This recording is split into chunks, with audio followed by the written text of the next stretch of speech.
One અને પર્યાવરણ વિભાગની સંસદીય સ્થાયી સમિતિની ગીરની મુલાકાતે ગીરમાં સિંહનું રહેઠાણ ઓછું પડી રહ્યું છે અને માલધારીઓએ જમીનની માંગણી કરી બહાર વસવાટ કરવા કમિટી સમક્ષ રજૂઆત કરવામાં આવી છે। વન અને પર્યાવરણ વિભાગની સંસદીય સ્થાયી સમિતિ આજે જયરામ રમેશની અધ્યક્ષતામાં ગીર પંથકની મુલાકાતે આવી પહોંચી હતી। વહેલી સવારથી ગીર જંગલમાં મુલાકાત લઈ વિવિધ મુદ્દે અભ્યાસ કર્યો હતો, જેમાં સિંહો માટે રહેઠાણ પૂરું પડી રહ્યું છે અને વધુ સેન્ચુરીની તાતી જરૂરિયાત હોવાનું કમિટી સરકારના કારણમાં સામે આવ્યું છે। આ અંગે સંસદીય સમિતિ સરકાર તાત્કાલિક સિંહોના સંરક્ષણ અને સંવર્ધન સલામતી માટે વધુ સેન્ચુરી તુરંત બનાવે તે જરૂરી હોવાનું સમિતિએ અભિપ્રાય આપ્યો છે। ગીરની મુલાકાત દરમિયાન વન અને પર્યાવરણ વિભાગની સંસદીય સ્થાયી સમિતિના 20 થી વધુ સભ્યોએ વહેલી સવારથી જ ગીરના જંગલી વિસ્તારની મુલાકાત લીધી હતી। ગીરમાં વસવાટ કરતા નેસડાઓના માલધારીઓની રૂબરૂ મુલાકાત લીધી હતી। આ સાથે જ રૂબરૂ મુલાકાત દરમિયાન માલધારીઓએ સંસદીય સ્થાયી સમિતિ સમક્ષ માંગણી કરી કે અમોને સરકારો માત્ર નાણાં આપી ગીરની બહાર ખસેડવા પ્રયત્ન કરી રહ્યા છે, પરંતુ માત્ર નાણાં જ નહીં, માલઢોર અને પોતાના પરિવારના નિભાવરથી જમીન પણ આપવાની માંગ કરી હતી। આ સમગ્ર મામલે સંસદીય સ્થાયી સમિતિના ચેરમેન જયરામ રમેશે જણાવ્યું હતું કે અગાઉ 300 જેટલા માલધારી પરિવારને ગીરની બહાર જમીન આપી વસવાટ કરાવ્યો છે અને હજુ પણ 400 જેટલા પરિવાર ગીરમાં વસવાટ કરી રહ્યા છે। તેઓ માટે 1500 એકર જેટલી જમીન સરકારે આપી અને તેઓને નાણાં પણ આપવા જોઈએ। આ અંગે કમિટી કેન્દ્ર અને રાજ્ય સરકારને રજૂઆત પણ કરશે।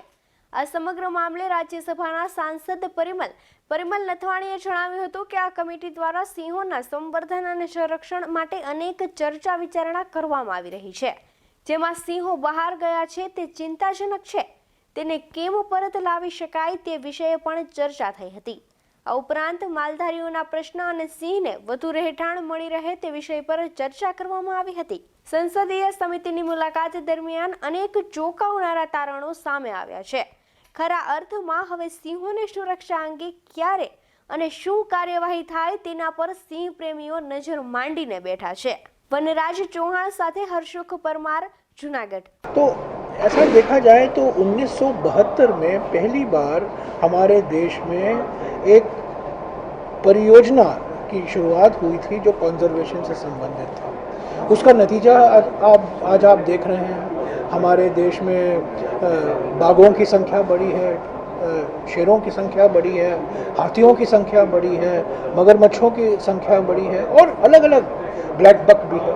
बालावदार यहाँ ब्लैक बक सेंचुरी है गुजरात में, उसकी भी शुरुआत 30, 40, 45 साल पहले की गई थी।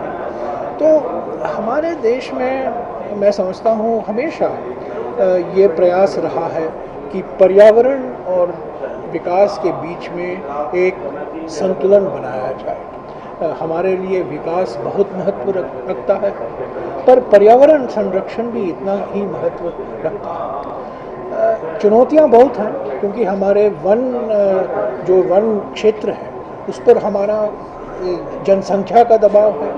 यहाँ हाईवे बनाना चाहते हैं, ब्रॉड गेज लगाना चाहते हैं, यहाँ बड़े बड़े बांध बनाना चाहते हैं, तो अलग अलग सी चुनौतियाँ हैं हमारे संरक्षित क्षेत्रों में।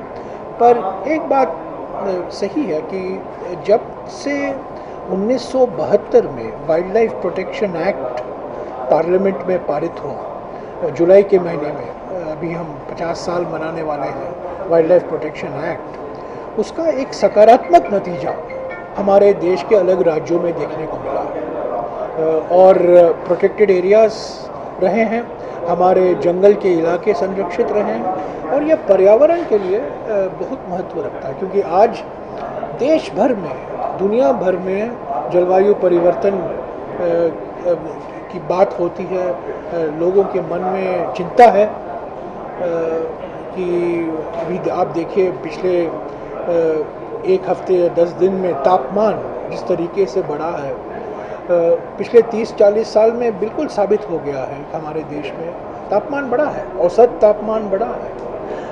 जो हमारे देश में मॉनसून पीरियड करीब 122 दिन का हुआ करता था, आज वो 122 दिन में बारिश नहीं आता है, वो बारिश जो आता है 30 या 40 दिन में आता है। तो सूखे का दिन बढ़ गया है हमारे देश में।